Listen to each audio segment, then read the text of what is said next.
Magandang buhay! Are you ready to watch, listen, and learn? If you're ready, let's get started.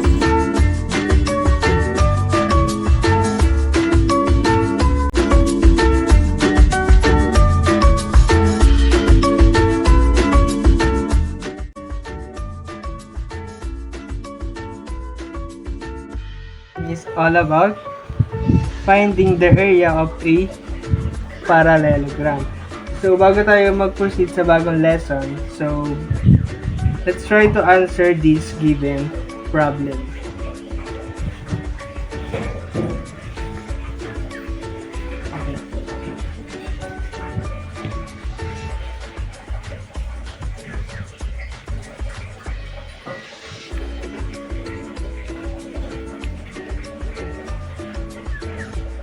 Okay. Okay, so let's try to find the area of this given parallelogram. So, una natin gagawin ay siyempre, sulat natin yung formula. Ang formula natin is, for finding the area of a parallelogram is area equals base multiplied by height. Okay, so now, yung base natin dito is ilan? Ilan yung measurement ng base natin? Okay, 10 meter. And multiply by height. Yung height natin is yung taas. So, equivalent ng height natin dito is 9 meter. So, after ma-substitute is pa-compute na natin. 10 meter multiplied by 9 meter is equals to, very good, 90 meter squared. So this will be the answer.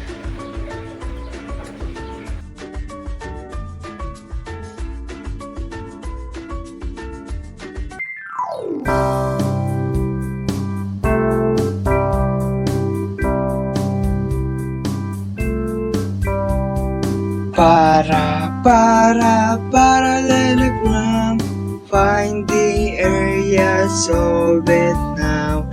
First get the base and then the height. Multiply both and now you're done. Parallelogram, find the area, solve it now.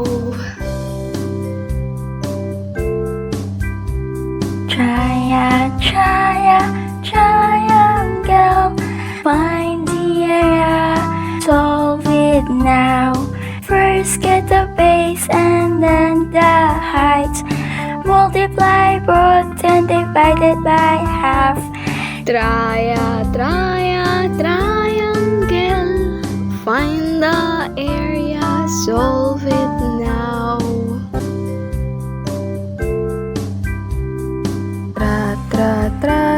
Trapezoid, find the area, solve it now. First get the base 1 and base 2. Multiply by height and divide by half. Trapezoid, find the area, solve it now.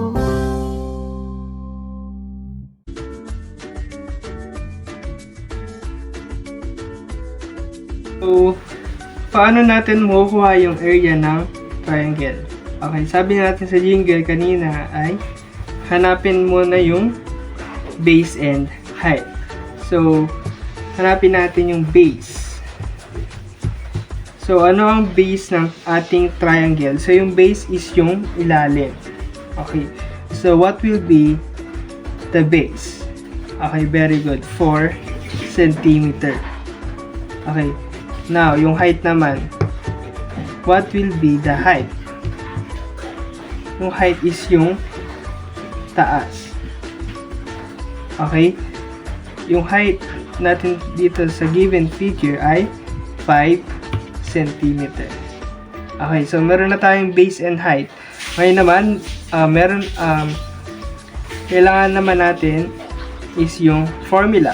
So, ang formula natin for finding the area of a triangle is area is equals to base multiplied by height divide 2.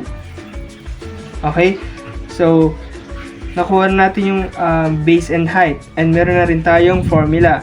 So, next na gagawin naman natin ay isa-substitute natin yung given numbers. Okay? So, substitute natin sa formula.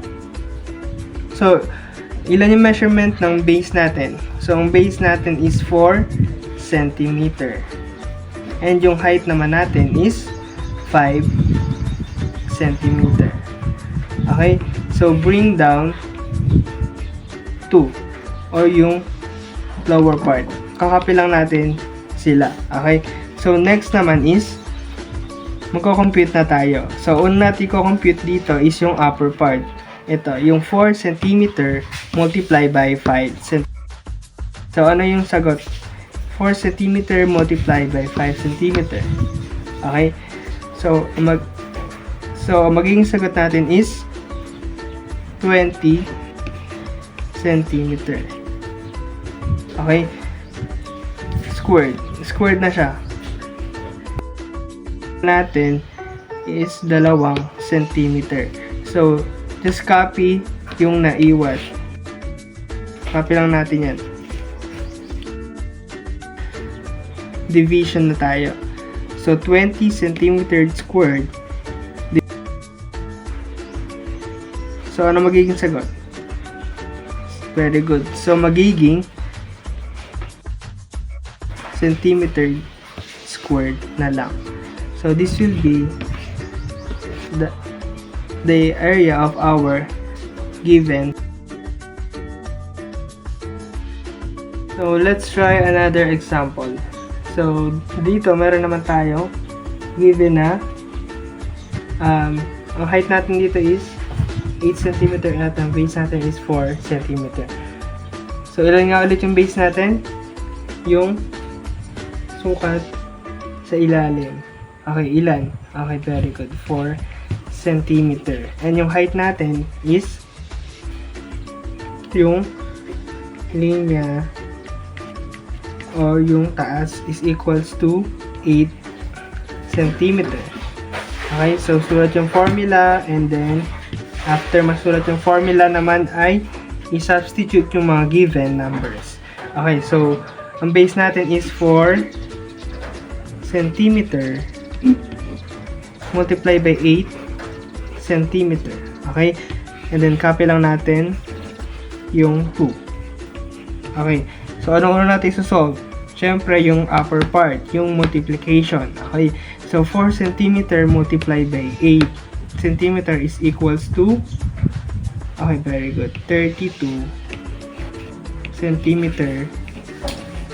squared. Okay, squared na natin siya kasi nag-multiply na tayo dito. Okay, so multiply na natin yung dalawang unit kaya magiging squared na. Okay, so copy lang ulit natin yung 2. Yan na siya nagkasya. Okay, so dito, so next step is divide. Okay, i-divide naman natin yung 32 cm squared to 2. Okay, so ibig sabihin lang naman nun is hahatiin natin yung 32. Okay, ano yung kalahati ng 32?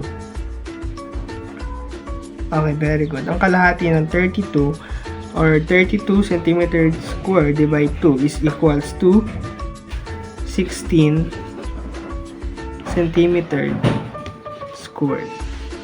Okay, so ito na ang ating final answer. Your practice, sagutan natin yung activity na ito.